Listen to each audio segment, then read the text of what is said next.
Hello and welcome back to House of Crime. Imagine spending half of your life in prison for a murder that you may or may not have been guilty for. This story starts nearly 30 years ago in a town called Bellevue, located in Washington state. To this day, the innocence of the convicted, or lack thereof, is still contested. A family of four, the Rafay family, had recently moved to Bellevue, Washington from Vancouver, BC. Their eldest son, Atif, was in college in Canada, where he lived. Mr. and Mrs. Rafay lived in Bellevue with their autistic daughter, Basma.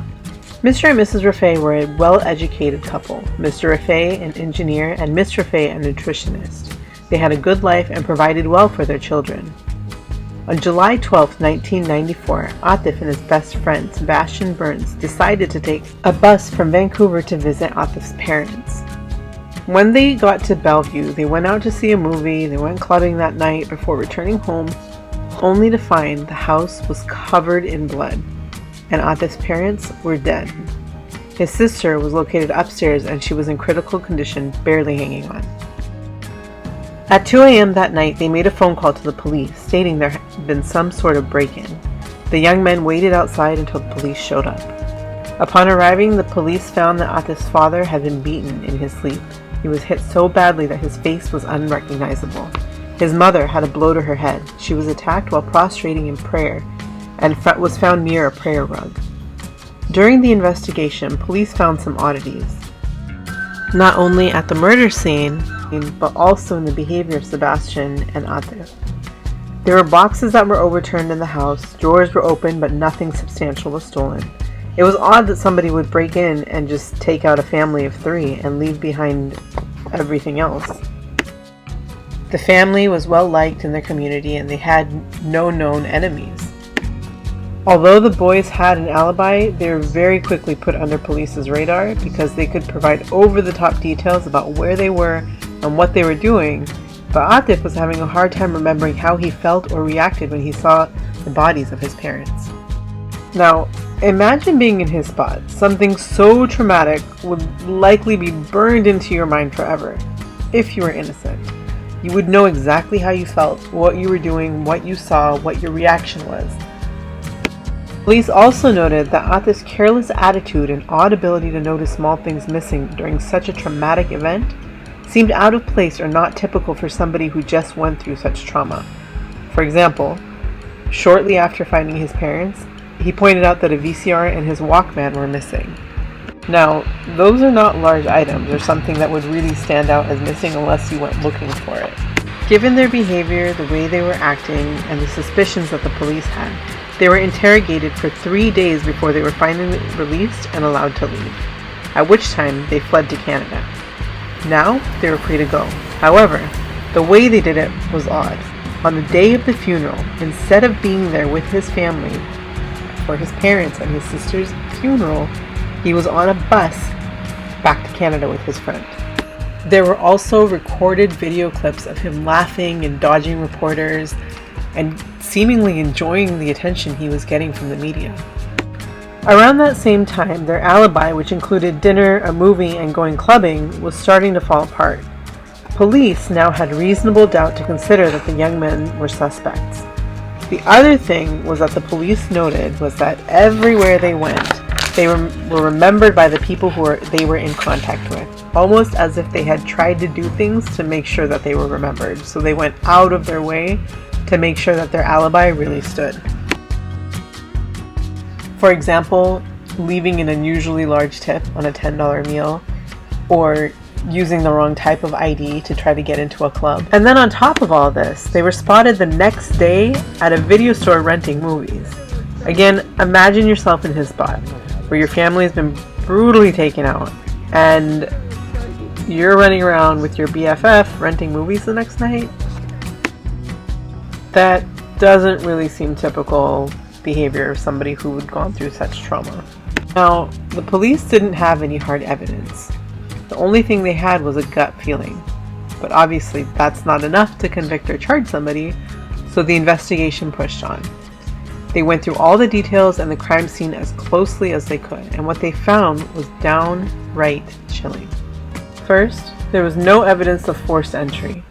Nothing major was stolen from the house, even though it had been completely overturned.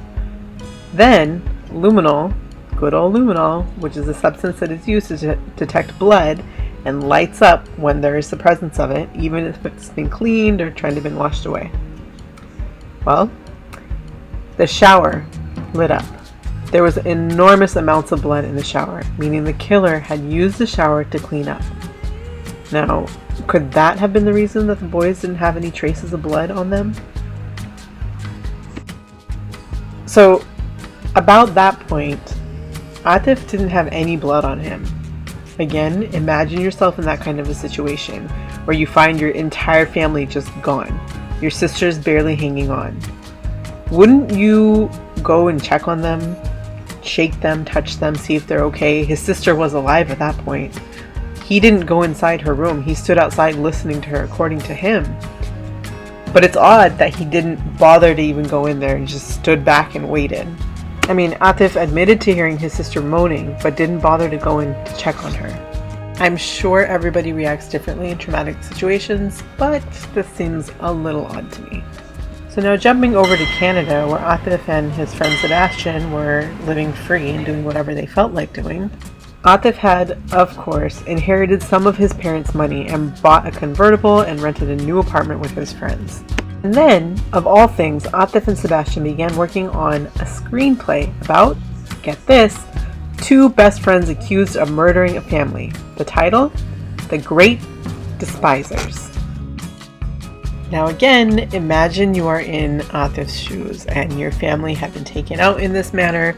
Would you turn around and write a screenplay about it? Anyways, we'll come back to that. Meanwhile, back in Canada, the Royal Canadian Mounted Police, the RCMP, had the boys on their radar. The goal was to try to go undercover and get a confession from them to tie them to the murders if they had done it. Now, as if things weren't already weird, this is where it starts to get even more strange. One of the undercover officers was able to gain Sebastian's trust. Sebastian eventually told him that Atif and him were working on the screenplay, but that they needed money. The undercover RCMP officer was acting as a crime mob boss and somebody who would finance the screenplay in exchange for crime favors. Now, of course, this sounded completely normal to Atif and Sebastian, because why wouldn't it, right? Like, why wouldn't some random mob boss want to pay for their screenplay? It was completely normal and legit. Anyways, so this undercover RCMP officer said that, okay, if he would pay Sebastian $200 for transporting a stolen car, or $2,000 for laundering money between banks, and for months they did this to build up trust.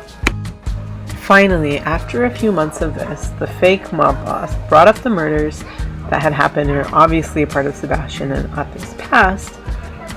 Now, while Sebastian didn't admit to the crimes, he did insinuate that if any evidence came up, he would need their help in getting it destroyed. So after this, a little more time passed, and the so-called mob boss brought up papers from the Bellevue Police Department. Now, these documents were fake, but Sebastian didn't know that. The documents detailed how there was physical evidence that was found tying him to the murders. They told Sebastian that if he wanted the evidence to be destroyed by the mob, that he would have to tell them what happened so that they could handle it. Wink, wink. Then finally, it happened. On July 18th, 1995, over a year later, Sebastian finally confessed to the RCMP, thinking that he was telling his mob boss all his dirty little secrets. The next day, Sebastian even went and brought Atif to come back and confess to the mob boss as well, and they were arrested. As soon as they were arrested, Sebastian immediately changed his story and said that he feared for his life and felt that he had to admit to the killings or that the mob would take him out. Which, if you haven't called BS already, I'm calling it now, because why would he go back and bring Atif and have him confess if he was so scared? After some legal battles that went all the way to Canada's Supreme Court, Atif and Sebastian were extradited to Washington State, under the condition that they would not face the death penalty if convicted. By 2003, this is now 9 years after the murders, the boys had been in jail the entire time. Charged, but not convicted, they finally had their first court appearance. A witness was brought in, Jimmy Mayoshi, a high school friend of the two and Atif's roommate for some time after he had purchased that condo from his parents' inheritance. RCMP had targeted Jimmy too, trying to get him to confess, but he didn't. But after some time, he finally agreed to cooperate. In exchange, he was granted immunity from charges relating to the murders. So, Jimmy began to talk. He began giving all the details about how Atif and Sebastian had planned to take out Atif's parents. How they even visited the house 5 days before so they could do a run-through of any details that needed to be ironed out before the crimes took place, to make sure both boys' DNAs were present at the scene and wouldn't raise any alarms. He said that Atif got cold feet, but watched as Sebastian committed the crimes. Something else came up during the trial. It was revealed that the boys admitted to the RCMP that they did it, meaning the crime, during the movies, which was one of their locations for their alibi. Interestingly, Sebastian had done something very similar when he was just 16 years old. He went to great lengths to hide a car accident that he was in by pretending that he was at the movies during the time of the car damage. But the insurance company eventually caught on to his lies, and he wasn't able to go any further with it. Now, there's some evidence at the scene that suggested the presence of 3 people, not just 2, but there was no strong evidence linking any one of them to the crimes. They were eventually convicted for all 3 crimes. The judge had this to say: "Mr. Rafay, thank you. Unlike your colleague, I find you genuinely remorseful.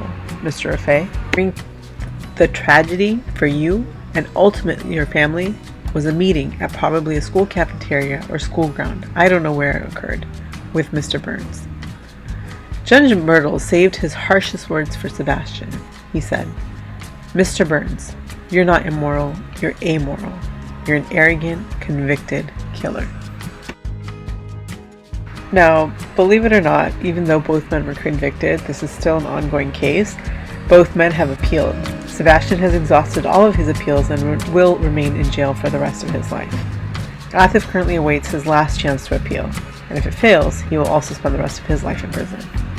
What do you think? Are they innocent or are they guilty? Let's discuss in the comments.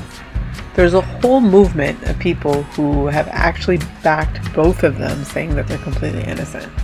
Me personally, I'm not so sure. Thank you so much for watching. Your support really means a lot to me. Please be sure to subscribe and hit that bell to get all notifications. Until next time, stay safe.